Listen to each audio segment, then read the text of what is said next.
Welcome to another Reddit relationships video.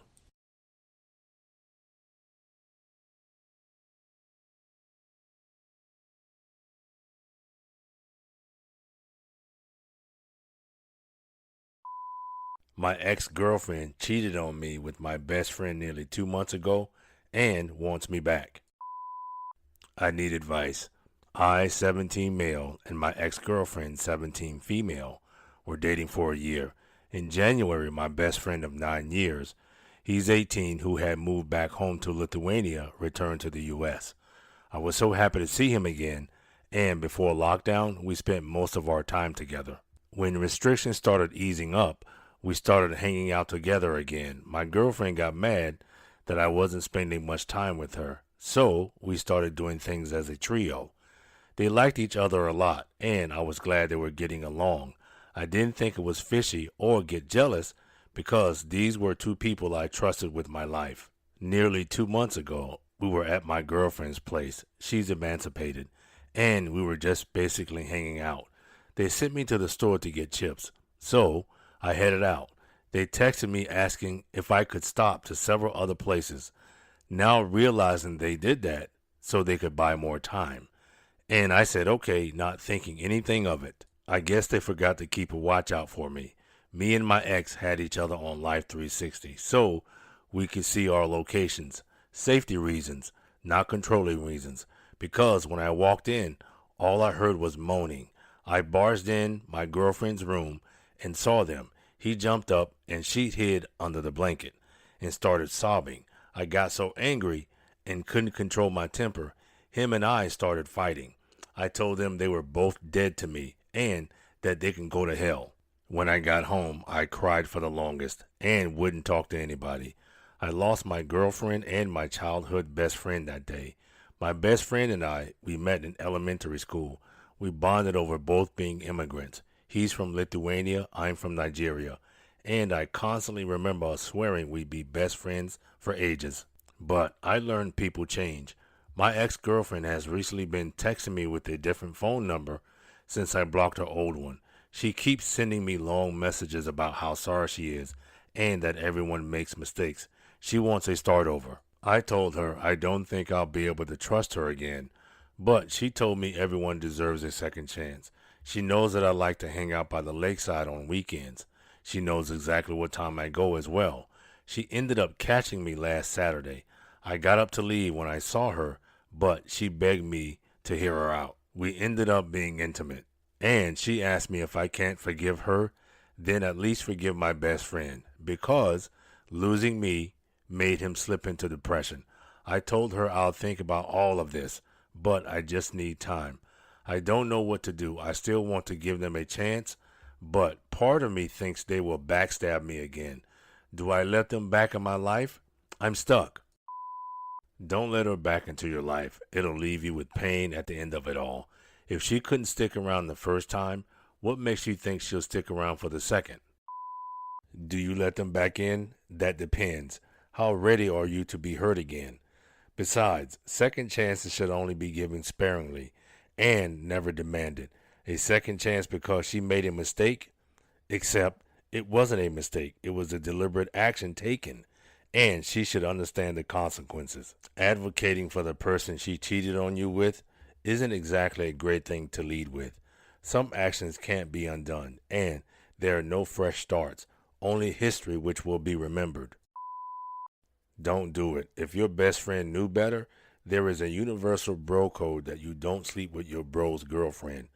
Bros before hoes. She is a hoe, and he is not your bro. Get far away from these clowns and move on.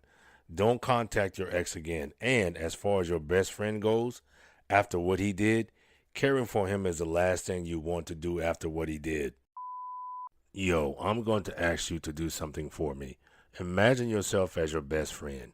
Imagine if he had a girlfriend.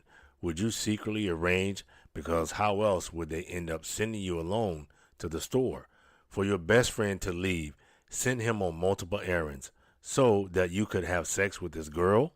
This was not the first time. I doubt it. They slipped up this time. Would you be intimate with your best friend's girl over and over? Imagine yourself as her. You have a boyfriend. You tell him you love him.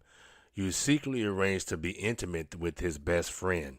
You plan it out with him. You send your boyfriend on a bunch of errands so that you can be intimate with his best friend in the bed you are intimate with your boyfriend in. You claim it was a mistake and try to make your boyfriend get back with you and be friends with the man who betrayed him so that you can feel better about the situation as if you didn't do anything wrong.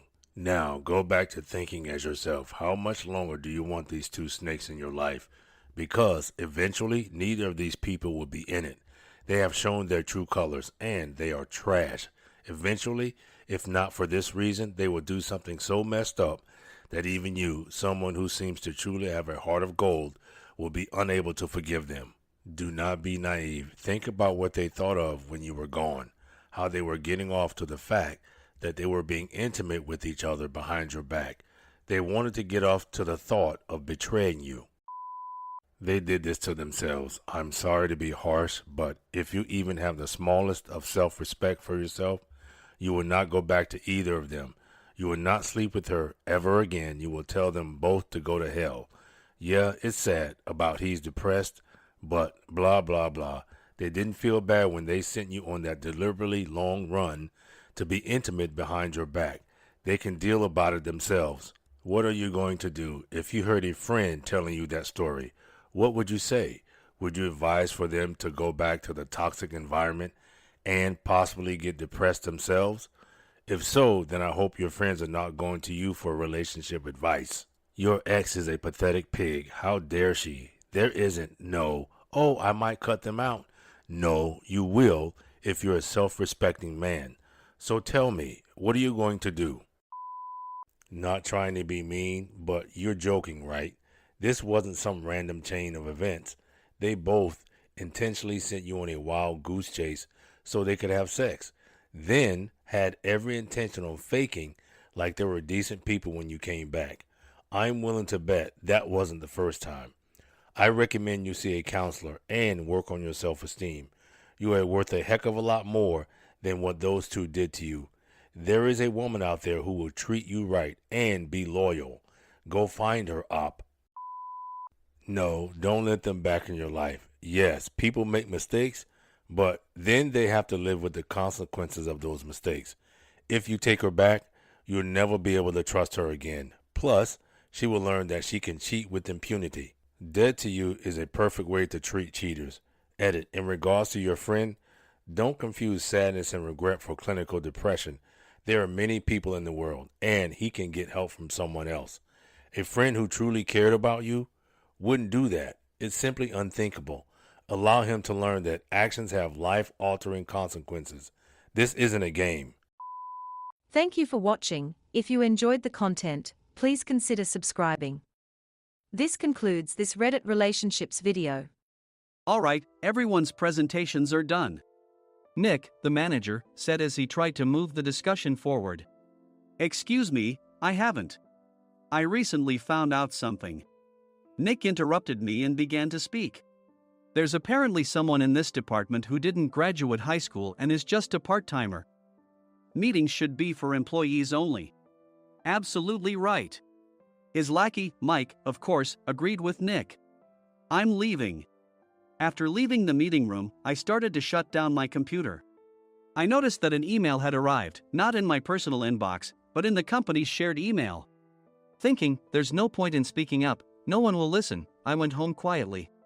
The next day, I heard a commotion from Nick's desk. He was staring at his computer screen, his face pale. Nick? Is something wrong? Mike looked at the screen with him. And he turned even paler than Nick. Why is he so angry? Knowing the reason for Mike's distress, I thought to myself, serves them right. My name is Adam. My mother passed away when I was in the 9th grade, and I was raised by my father. Well, you could hardly call it being raised. After my mother passed, my father changed. He drowned his sorrows in alcohol, and though he still went to work, he squandered our living expenses on horse racing. Because of that, I had to start working part-time as soon as I entered high school. Every month, I went to the convenience store with bills in hand that couldn't be auto-deducted from my father's account. Even though I endured it because I didn't want to be alone, I reached my limit in my second year of high school and dropped out. I found a live-in job at a distant inn. Thank you for everything. The day I left home, my father, still staring at the TV, spoke. Take care. That was our last conversation. Back then, 18 wasn't the age of majority, so I needed my father's permission to work, and I couldn't hide my place of employment. Yet, my father never visited me even once. I kept working just to survive, and before I knew it, I was 42. Years of hard work paid off, and I was transferred to the headquarters. I was thrilled to be recognized by the company, as I thought I'd be working in the field until retirement due to my lack of formal education. Listen up. Our work can change the future of our employees. Don't drag us down. On my first day after the transfer, Nick, dressed in an expensive suit, spoke sternly. There was a reason for this. Our inn was located in a prominent tourist destination, known so well that everyone in the state could sing its commercial jingle. At its peak, we had 5 locations within the state. But that was long ago. Due to financial difficulties and aging facilities, only the place where I had worked for many years and the original establishment remained. I was prepared to lose my job anytime, but now there was a glimmer of hope. With the rise of social media, the tourist area where the inn was located started gaining attention again. Depending on how hard the sales department, where I was transferred, worked, we could either thrive or be forced to give up this prime location to the new hotel chains continuously popping up. For Nick, who had switched careers from another industry to strengthen our sales, this was a battle he couldn't afford to lose. I understood why he had to be strict. I will do my best. Nick sneered at my enthusiastic declaration. Did you not hear what I said? I'm sorry. I thought I was listening carefully. Out of habit from years of customer service, I apologized reflexively, though I had no idea what had offended him. Someone was watching me with a smirk. In this department, there are those who are expected to excel and those who have been shoved here because they have nowhere else to go. You are the latter. It was Mike, the section chief. He's 7 years younger, at 35. But he was called to headquarters much earlier than I was and had been moving around within the headquarters ever since. I'm not jealous, but I can't accept that he's my boss. Graduating from a prestigious university, he has an unusually high pride and caused many problems as a newbie, making things very difficult for me when I was the front desk leader. When I found out Mike was transferred to the sales department a month before me, I was disheartened. Mike is right. With just a middle school diploma, there's not much you can do. Don't even think about achieving results. As if I didn't exist, Nick remarked, I'm thirsty. Mike eagerly ran to the coffee maker. It seems Mike is Nick's lackey. I regretted being happy about my transfer to headquarters, wishing I had stayed on site forever. Send a direct mail to every company on this list by the end of the day. Nick only assigned me tasks that even a new graduate could handle. What? There are over 1,000 companies. You want me to send to all of them by today? Yes, if you and your fellow misfits split the work, even those with nowhere else to go should finish by today. I glanced at the employees typing away expressionlessly. They were worn out from customer service, only thinking about leaving on time, or were women reassigned after having children, with zero motivation for work. Even Sam, a new graduate from the same university as Mike, who was supposed to be among the expected achievers, had no enthusiasm for the job, having joined the company wanting to do customer service. I don't care what they say, I plan to quit anytime, he said. Only Nick and Mike were highly motivated, making all the decisions between the two of them. I originally only wanted to work at the inn to survive and had no particular attachment to this job. I swallowed my words, thinking I had no right to reprimand them. About a month after the transfer, Nick told us with a frustrated look. To commemorate the 50th anniversary, we've decided to create a plan exclusive for one group per day. Originally, Mike and I were supposed to come up with it, but our president, Mr. Thompson, insists on hearing everyone's opinions. So, you all get a chance. As Nick explained, Mike began handing out prints. Make sure not to embarrass Nick.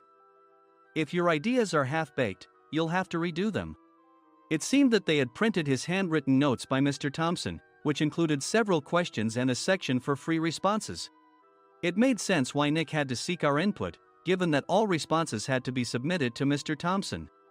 We were given a week to think about it, and a meeting was scheduled to compile our ideas. My plan is to let guests enjoy both the old and modern America. Nick began the presentations. Guests would watch a master confectioner at a nearby traditional sweet shop make sweets in front of them. The welcome drink would be premium tea in a bottle. Nick's plan was certainly attractive. After his presentation, Nick called on us to present in the order we were seated. Just as I stood up for my turn. "All right, everyone's presentations are done." "Excuse me, I haven't. I recently found out something." Nick interrupted me. "There's someone in this department who didn't graduate high school and is just a part-timer." He was likely talking about me. I joined the company as a part-timer and was made a full-time employee when I turned 20. That was 20 years ago, so Nick and Mike probably had no chance to know until recently. Meetings should be for employees only. Absolutely right. After that, Nick kept creating opportunities to solicit everyone's opinions, purposefully excluding me from speaking. The meeting unexpectedly heated up and went past the scheduled end time. A few people asked to leave, and the discussion continued with the remaining few. Still here? Normally, you'd leave in that situation. Though I had no attachment to the job initially, hearing kind words from customers made me want to make them happier. For someone like me, with nowhere to go, the inn was my home and customer service was my life. I felt pathetic about my current self. "I'm leaving." I left the conference room and started shutting down my computer. I noticed an email had arrived, not in my personal inbox, but in the company's shared email. Thinking no one would listen to what I had to say anyway, I quietly went home. The next day, while preparing the DM as instructed, I heard a commotion from Nick's desk. In his haste to stand up, he hit his knee on the desk. He stared at his computer screen, his face pale. "Nick! What's wrong?" Mike, thinking he should be the first to rush over, approached Nick while still wearing his coat. He peered at the screen with Nick. And he turned even paler than Nick. Why is he so angry? Who is responsible for this company? Nick, more irritated than ever, asked, and Mike answered without checking. Probably Sam. Sam wasn't there because he was attending a morning training session for new hires. Nick gave up on getting angry and returned his gaze to the screen. They were looking at an email that arrived right after the end of the working day yesterday. Apparently, no one, including me, had checked it before leaving. The email was from a large company that used us for their annual employee trips. The president and executives of that company also frequently used our services personally. President of the company, Mr. Mason himself had declared that neither he nor his company would ever use our services again. Well, some companies cancel their employee trips or stop using our services due to financial struggles. Let's just move on. Mike kept wiping the sweat from his forehead with a handkerchief. Knowing why Mike was so agitated, I quietly watched their interaction. Do you know how much revenue we get from that company? We can find other guests to fill the rooms, but we'll lose the banquet costs, gift shop revenue, rental car fees, and more. Moreover, the gifts were supposed to be prepared by the traditional confectionery shop involved in Nick's proposed plan. If it's known that we incurred such a huge loss at this critical time, Nick's position in the company would be jeopardized. Nick took a deep breath, seemingly trying to calm himself. All right, Mike. Go to New York right now and apologize to Mr. Mason. What? You're coming with me, right? I have urgent work to do. I trust you, which is why I'm entrusting this to you. Please. Mike, believing Nick's sincerity, agreed with a determined look on his face, saying, yes. That's Nick for you. Even if Mike went to apologize, Nick would shift all the blame onto him if the client didn't change their mind. Well, it was Mike's fault to begin with, so it served him right. About 3 hours later, Sam answered a call from somewhere and repeatedly apologized, saying, I'm very sorry. Everyone watched to see what was happening. After ending the call, he informed Nick with a weary tone. When Mike arrived at the client's company, he only made things worse, further infuriating Mr. Mason. He was demanding, get his boss here immediately. It was no wonder Sam was exhausted, dealing with such a call right after returning from training. What is that idiot doing? All right, Adam, you're coming with me. If sacrificing Mike didn't work, then I must be next. Normally, I'd want to refuse at all costs, but I saw an opportunity in this situation. If I can be of assistance, I'd be happy to join you. I obediently followed Nick, and we flew to New York. When we introduced ourselves at the reception, it became clear how serious the situation was, as the receptionist personally escorted us to the president's office. Angry voices leaked through the door, making both Nick and me uneasy. "Excuse me. I'm Nick, the supervisor. I understand my subordinate has caused you trouble, and I deeply apologize." Nick, with his experience in the corporate world, knew enough to offer an apology before excuses. However, his customer service skills left much to be desired. I sighed as I saw Mike trembling like a small dog in the corner of the room. "What kind of training are you giving your subordinates?" Mr. Mason glared at Nick with a red face. The intensity of his gaze made even Nick take a step back. Regrettably, I joined this company only 2 years ago and was unaware of Mike's issues. I should have identified his shortcomings sooner. Indeed, I should have realized sooner. No sensible person would come to apologize and then give a lengthy presentation on the drawbacks of not using their in. Nick froze, his mouth slightly open. Suspecting the worst, I picked up the documents that had fallen to the floor. It seemed Mike hastily prepared these documents on the plane, listing the disadvantages. Disadvantage 1: if you change the venue for the company trip, employees might suspect it's for cost-cutting reasons, leading to a negative impression. Reading it aloud half-jokingly, Nick snatched the papers from my hand and checked the contents with a furious expression. Among the stack of documents was a receipt from a nearby convenience store's copy machine. I felt a pang of dread, hoping he hadn't shown the receipt as well. What do you think he said when I asked what kind of nerve he had to do this? I'm very sorry."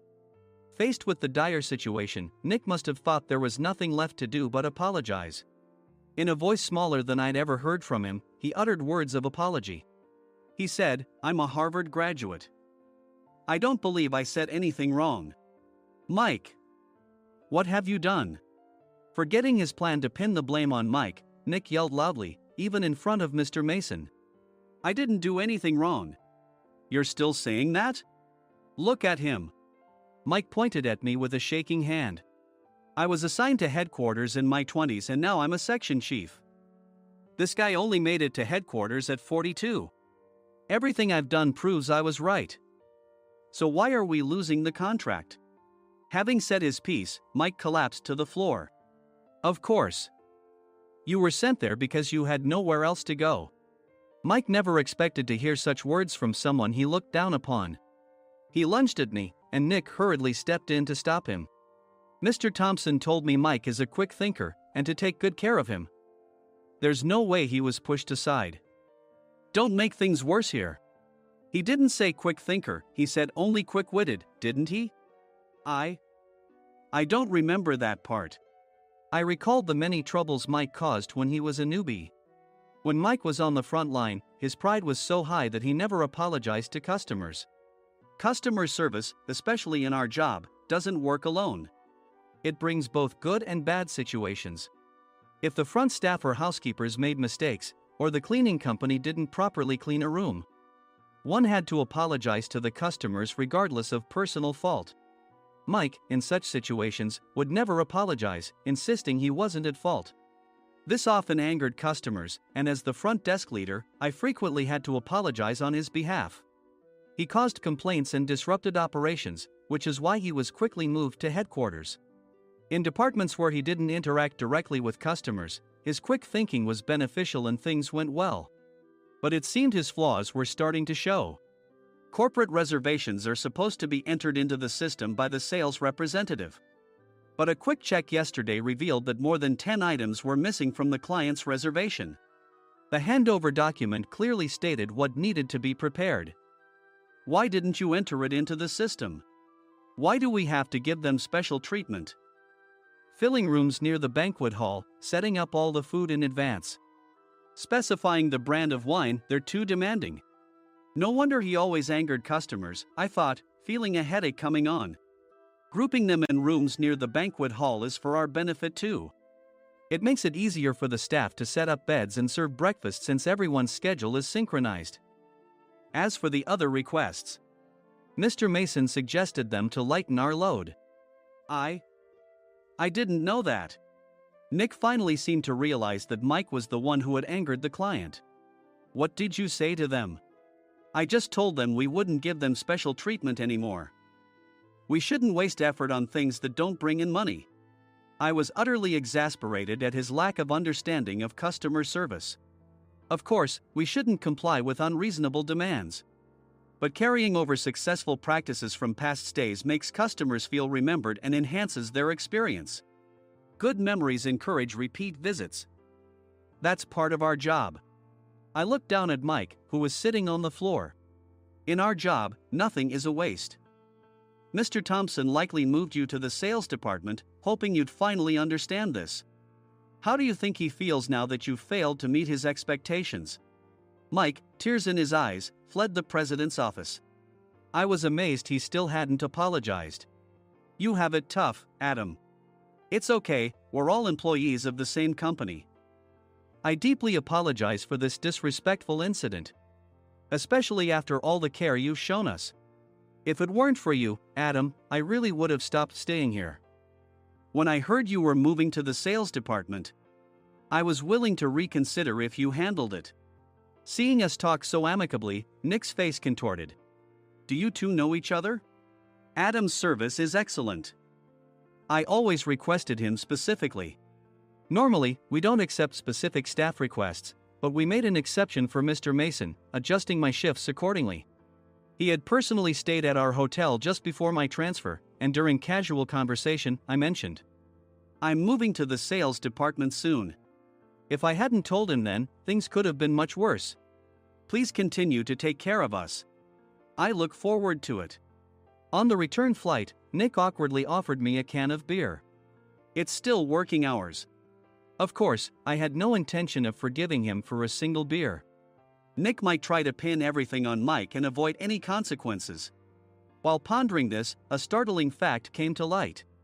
Nick, the tea bottles for the plan have arrived. I handed Nick a bottle labeled with our inn's name. They look good.